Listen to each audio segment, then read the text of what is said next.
Mais le travail de Luis Farrakhan, c'est de diriger, de canaliser l'énergie critique et d'amener cette énergie critique-là vers les Juifs, à se déverser sur les Juifs et sur les protestants. Et de considérer que l'ennemi du bien humain, que l'ennemi du genre humain, ce sont les Juifs.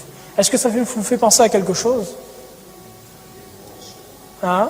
La Shoah, c'est la même chose qui s'est fait avant la Seconde Guerre mondiale, et c'est la même chose qui se fait depuis plusieurs siècles en Occident vis-à-vis de la communauté juive.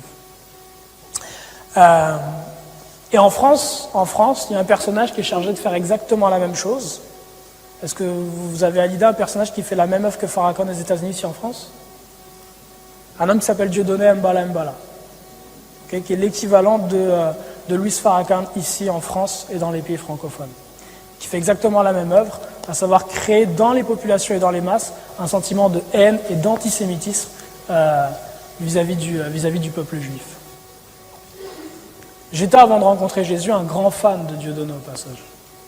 Donc c'est ça, vous avez, pour vous donner un petit peu, pour illustrer ça, vous avez une énergie critique de ce que j'ai marqué la jeunesse afro-américo-caribéenne, c'est-à-dire qu'il arrive un moment où il y a beaucoup de personnes qui se posent des questions sur le fonctionnement du monde et qui se demandent s'il n'y a pas quelque chose qui ne va pas, qui cherchent la vérité, et sur ce chemin où vous cherchez la vérité, vous tombez sur des personnages comme Kémy Séba. Vous avez déjà entendu parler de Kémy Séba ? Non, Kémy Séba est assez connu ici en France, là.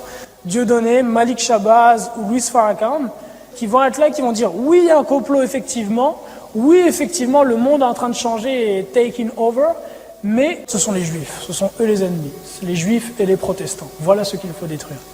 Béni soit quiconque te bénira et maudit soit quiconque te maudira. Et ce passage nous permet de comprendre l'importance d'avoir une position juste par rapport à Israël.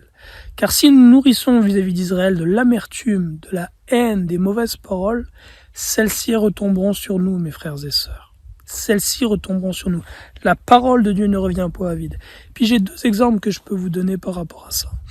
Récemment, vous l'avez probablement vu, il y a quelques semaines, un homme d'État, un homme politique turc, était en train de prononcer à l'Assemblée, ce qui semble être l'Assemblée nationale turque, un discours véhément vis-à-vis d'Israël et haineux vis-à-vis d'Israël.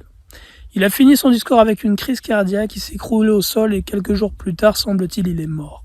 Après avoir maudit par ses paroles le peuple d'Israël, après avoir parlé avec méchanceté d'Israël.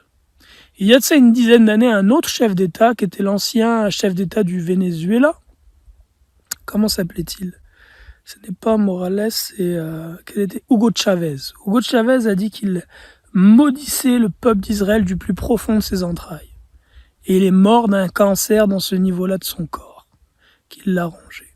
Donc mes frères et sœurs, c'est très important pour nous de ne pas abonder dans l'antisémitisme qui est dans le monde. C'est l'esprit de l'antéchrist qui amène la haine des Juifs. Il est très important pour nous de ne pas nous laisser manipuler par les médias ou par ce qui peut être dit même sur les sites complotistes ou autres. Ne nourrissons pas de haine vis-à-vis d'Israël, mais aimons le peuple juif.